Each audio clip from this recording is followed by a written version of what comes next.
Mabilis na tumaas ang baha sa Barangay Bulabog sa Sorsogon City bunsod ng malalakas na ulang dala ng shear line. Sa ilang lugar, abot leeg ang baha, kaya ang ilang lumilikas napakapit sa lubid.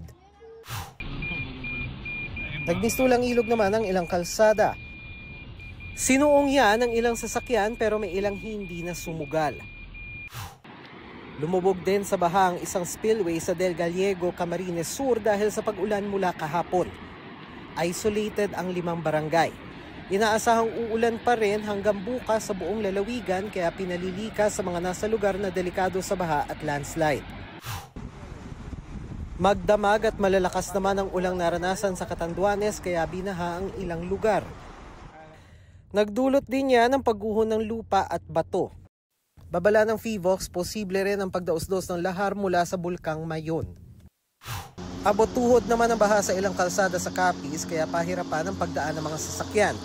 Tumirik pa ang isang sasakyan kaya pinagtulungang itulak. Lubog ang mabababang lugar kaya nagsagawa ng rescue operation.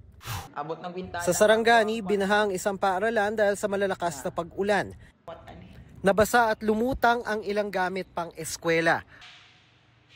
Paghupa ng baha na iwang putika ng mga silid-aralan, kaya kahit linggo, pumasok ang ilang guro para maglinis.